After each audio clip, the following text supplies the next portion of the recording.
अगर ये लोग खोल करके आपकी बेटी अपने माता पिता या बड़े भाई बुजुर्ग को दे देती है और युवा बंधु अपने माता पिता को दे देते हैं, तब देखना मामला सही है। और फोन नहीं देते हैं तब देख लेना दाल काली है, और दाल काली नहीं पूरी दाल ही काली है। बात मतलब साफ कह रही हूं मैं।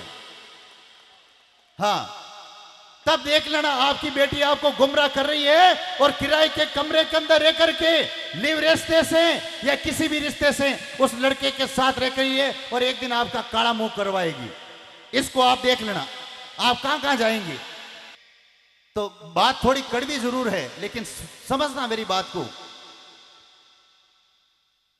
जो माता पिता अपने बच्चों को, यानी केवल लड़का हो चाहे लड़की है, खूब उन्हें पढ़ाते हैं और कॉलेज भेजते हैं, और यहां छापर जैसे में अगर अच्छी व्यवस्था नहीं है तो बड़े महानगरों के अंदर उनको पढ़ाने के लिए भेजते हैं, हॉस्टलों के अंदर, और रूम वो किराए लेते हैं।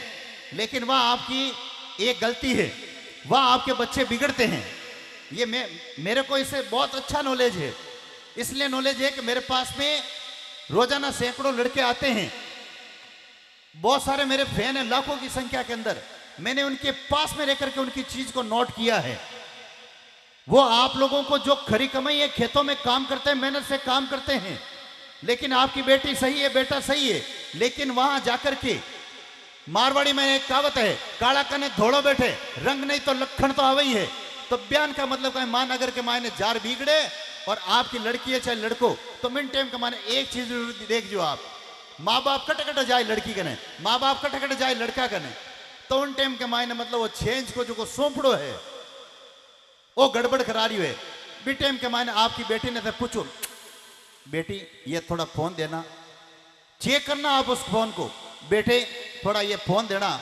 अगर ये लोग खोल करके आपकी बेटी अपने माता पिता या बड़े भाई बुजुर्ग को दे देती है और युवा बंधु अपने माता पिता को दे देते हैं, तब देखना मामला सही है।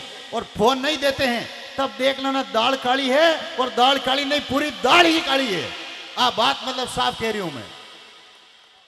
हाँ, तब देख लेना आपकी बेटी आपको गुमराह कर रही है और किराए के कमरे के अंदर रह करके लिव रिश्ते से या किसी भी रिश्ते से उस लड़के के साथ रह रही है और एक दिन आपका काला मुंह करवाएगी। इसको आप देख लेना, आप कहां कहां जाएंगे। ये बच्चों नाराज मत होना, बॉस आपके फायदे के लिए कहता है, लेकिन मैं आपको बिगड़ने नहीं दूंगा। लेकिन ये कहूंगा खूब आप व्यायाम करो, खूब दूध पियो, नशा मुक्त बनो, लेकिन माता पिता के सपनों को आपको साकार करना है। ये कहने के लिए आया हूं मैं, क्योंकि हर कोई संत बात कहता है, तो अगर 200 संत मार जी के कहे तो बेटा 10 छोरा कहीं आडा फिर जावे, लेकिन बॉस के आडा फिरता टेम लागे, बॉस खुद दमदारी रहे। और आज भी मेरे पास में 100 कंपाउंडर काम करते हैं, आज भी, और 2150 डॉक्टर कंपाउंडर को हमने तैयार किया है। 18 एम्बुलेंस है और 5 राज्यों से घरेलू गौवंश मेरे पास आता है। 800 गौशालाओं से बीमार गौवंश आता है और छापर से भी बीमार गायें मेरे पास आती है, अत्यधिक बीमार हो तब। और कथा का हमारा एक मिशन है, और कामधेनु सेना जो देश का सबसे बड़ा गौरक्षार्थ संगठन है, जो गायें कटने के लिए जाती है, युवाओं ने छुड़ाते हैं, कामधेनु सैनिक छुड़ाते हैं। ये मैंने संक्षिप्त के अंदर परिचय दिया है। लेकिन एक चीज का आप ध्यान देना, मैं अकड़ पकड़ नहीं रखता हूं मैं। अगर कई मतलब जो है बुजुर्ग महिलाएं, बुजुर्ग व्यक्ति अगर मुझे बुलाते हैं कथा के अंदर, तो मैं वेदों की बात करता हूं, धर्म ग्रंथों की बात करता हूं और गीता रामायण की बात करता हूं। लेकिन आप अगर युवा कहीं ऐसा कोई कार्यक्रम होता है तो मैं आपके जैसा भी बनता हूं। मैं भगवान श्री कृष्ण जैसे जैसे उनकी भूमिका थी वैसे वैसे बनते थे। उन्हीं से हमने सीखा है कि अगर युवा साथियों को जोड़ना है तो युवाओं के साथ में रह करके उनके साथ में मिलकर के चलेंगे। मैं कहीं भी जाता हूं युवाओं का हुजूम उमड़ता है, ये आप लोगों का प्रेम है। और मैंने भी देखो आपको रास्ते के अंदर करीब 500 से ज्यादा मैंने मतलब कि आपको छल्ले देते हुए परिवारों को मैं आया हूं। इसलिए ये प्यार इसी तरह बनाए रखें। युवा साथियों, मैं मानता हूं कि आपके मन में यह है, हाँ आपके मन, हाँ बिराजे आपके मन में यह है कि मैं कुछ आपके लिए कुछ बात कहूं, गो इतार्थ मैंने बात कही है,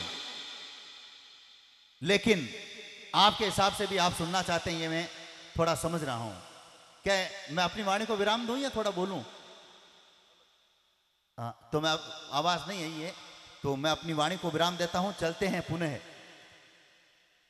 ओम जी मुंडेल की ओर। जय श्री राम। सभी पधारे हुए सबको मैं तहे दिल से धन्यवाद करता हूं। और जब हिंदू ठान ले तो कोई ताकत ऐसी नहीं हिंदुस्तान में कि गो हत्या गो तस्करी करने का कोई दुस्साहस कर ले। जय गौ माता, जय गोपाल।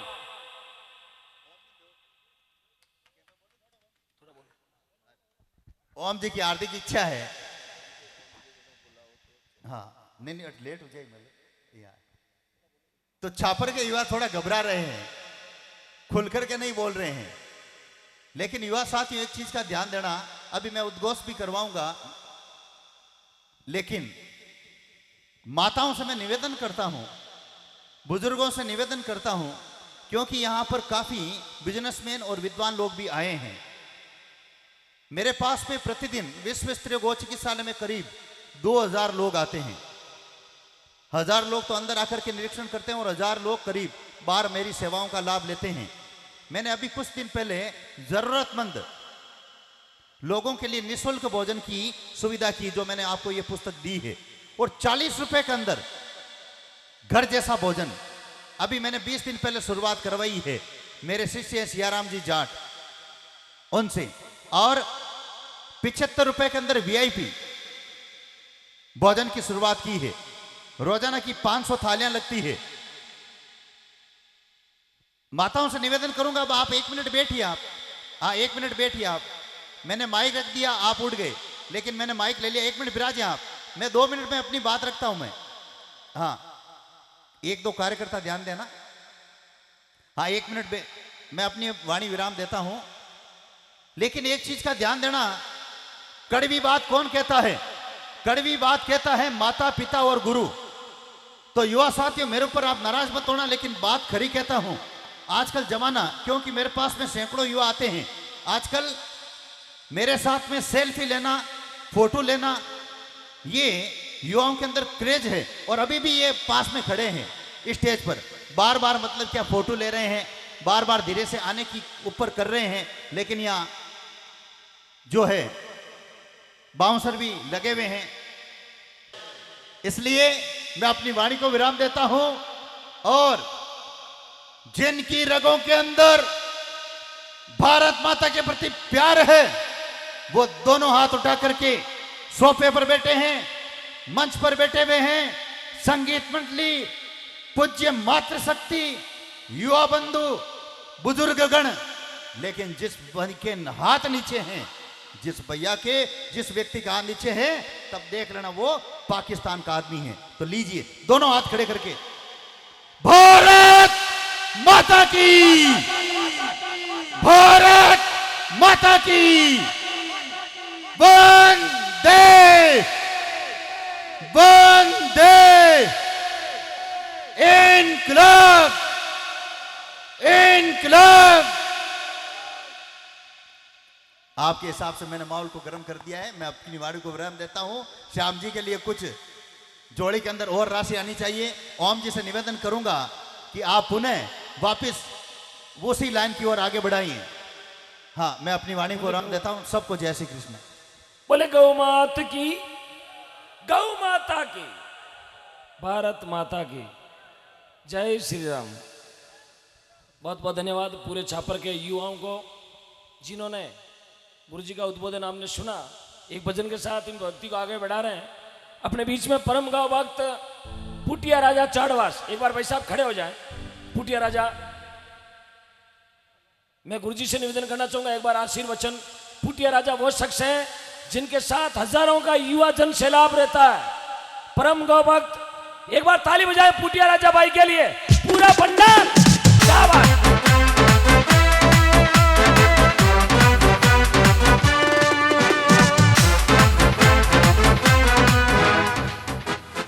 भाई साहब, आप यदि गौ माता का जागरण में ऐसा माहौल करेंगे तो फिर मैं मेरे गांव के लिए थोड़ी बोल रहा हूं।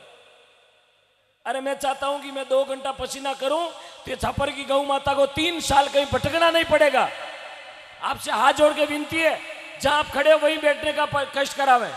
यदि आप अपने आप को गौ भक्त मानते हैं तो, तेजाजी बाबूजी का वंशज मानते हैं तो जहां खड़े वहीं बैठे। प्लीज साहब ऐसा नहीं करें। अरे मैंने भी जब छापर की यस बोली, छापर से टेलीफोन आया कि छापर में कार्यक्रम करना, बड़ी खुशी हुई। और आप यहां उठ निकल जाओ ना, आरती मन पूरी आवे। आरती मुझे बिना देके आती है, आप कहो तो बोल दूं, लेकिन नहीं, मैं 2 घंटा बोलूंगा तो मेरी गौ माता का भला हो जाएगा। 3 साल इस गौशाला के मेंबरों को कोई जोड़ी फेरनी नहीं पड़ेगी। इसलिए बाकी थारा पैसा होगा और मारे टाबरा अमेरिका को नहीं पड़ाना। धन्नाराम जी प्रजापत, और अभी आपने मेरा सम्मान भी किया था, और उस भजन की कड़ी मुझे याद है, वो मैं पूरा आराम से रखता हूं मैं। वाह जी वाह कुशाल आपका क्या कहना, करते काम कमाल आपका क्या कहना, वो भजन आपने मेरे को दिया था। और ऐसे प्रकांड विद्वान मूर्धन्य व्यक्ति के लिए जोरदार तालियों से स्वागत, अभिनंदन। और आज भी आप कुछ न कुछ लेके आए हैं। हाँ 1 मिनट में देखता हूं मैं। हाँ एक आपने तर्ज है, देख तेरे संसार की हालत, इस पर तर्ज पर आपने मेरे लिए भजन बनाया है। वाह धन्नाराम जी वाह, मेरी उम्र भी आपको लग जाए। लीजिए आप खड़े हो आप। हाँ जोरदार तालियों से स्वागत, अभिनंदन। इतिहास बनता नहीं, इतिहास बनाया जाता है। मैं चंद्र प्रकाश जी शास्त्री से निवेदन करूंगा, मैं 2 शब्द बोलता हूं। धन्नाराम जी इधर पधारें, आप श्री का इनका माला और साफा सोल द्वारा स्वागत सम्मान करें। और अब जब गौ माता के ऊपर धरती पर लंपी स्किन डिजीज बीमारी महामारी आई थी, उस समय विश्व स्तरीय गौ चिकित्सालय ने 24 घंटे दरवाजे खोल दिए और 6 करोड़ रुपए लगा करके हमने देश का सबसे बड़ा लंपी स्किन डिजीज शिविर खोला, और 200 गायें रोज की आती थी रोज। उस समय मैंने 25 डॉक्टर बुलाए थे अरावली वेटरनरी कॉलेज से।